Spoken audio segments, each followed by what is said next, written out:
evening, and thank you for joining me. My name is Nichelle Ford, and I have the pleasure of reading and sharing a report that I did as an interview with my principal, Ms. Indira Williams.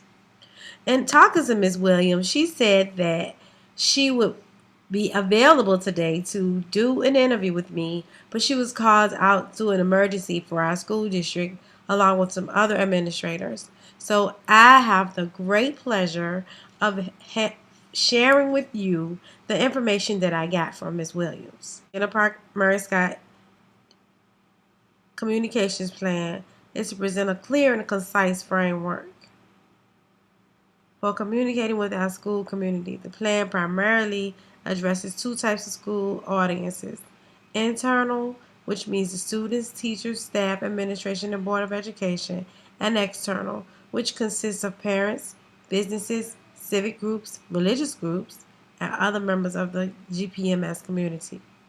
GPMS, by the way, stands for Ginter Park Mary Scott, as we are two schools with one administration, one by. I then asked her how does she plan to capitalize on positive community relations.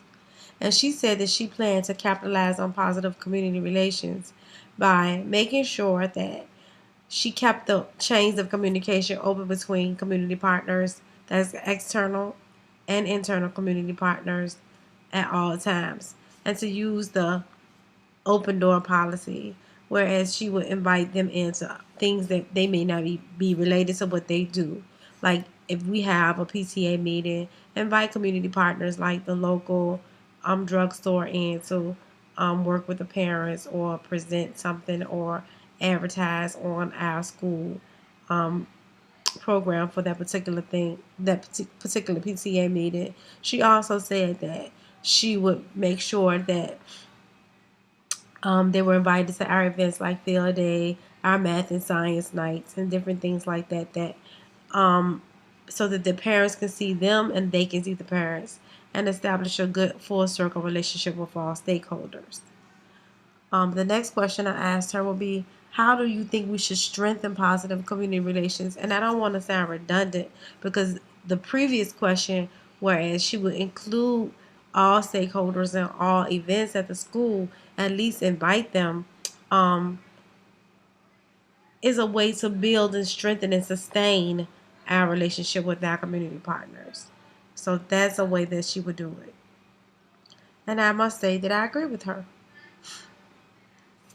And when I asked her what she advised me as an emerging leader to emphasize, when I started to work on my public relations plan, she told me to make sure that I looked into doing things with the community, made sure that I held on to my textbooks from my courses, and that I refer back to those as resources.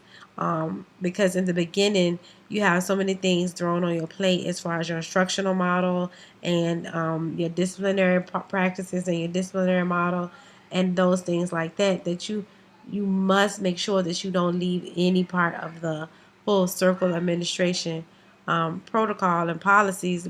You don't want to leave any of those things out.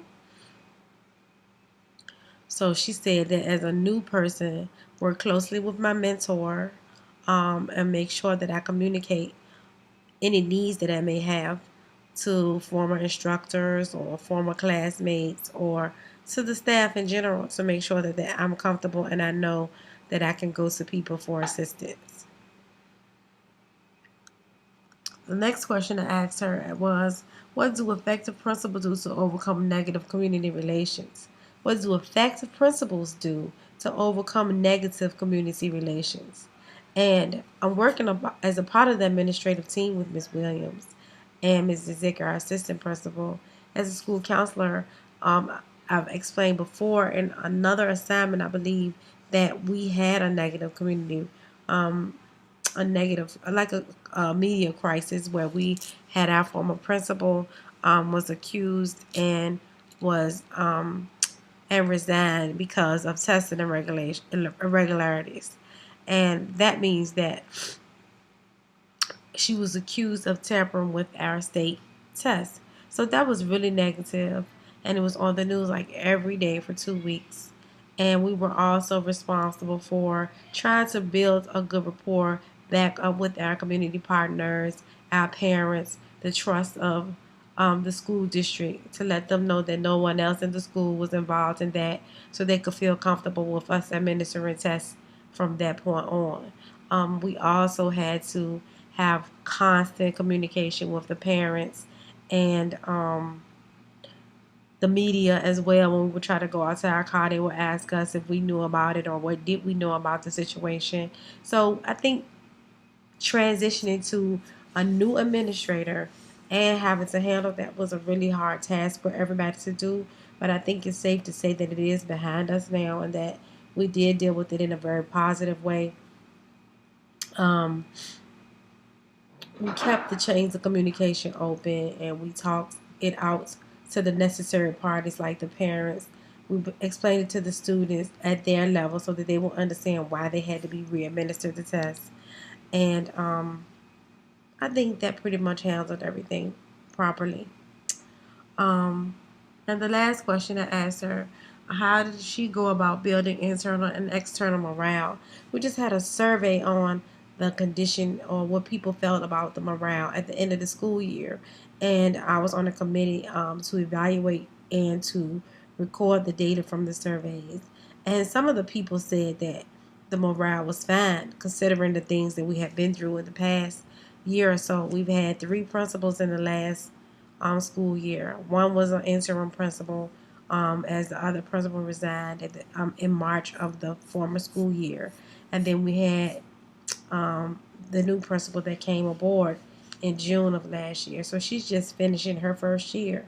So in order to keep morale as it is, we have a lot of staff development and team building exercises that we do. One exercise in particular was a student teacher basketball game, and we also had a talent show that anybody could participate in. That really helped us to build morale and work together because the prize went to the team that had the best talent, meaning team meaning grade level that had the best talent. So some of the teams had to work together to do it, or one teacher or a student could represent a particular team. But each team could only have 2 acts in the talent show, and it was held during the school day, and it was a lot of fun. I represented the administrative team, and I sang because I do sing sometimes. That's my side job. So that was a lot of fun to do. I think I've learned a lot from this course, and I really have enjoyed it. I hope I completed this assignment properly by answering the questions that I asked Ms. Williams in her absence, because she had to leave, as I stated earlier. So if you have any questions, feel free to email me at n42@gwu.edu.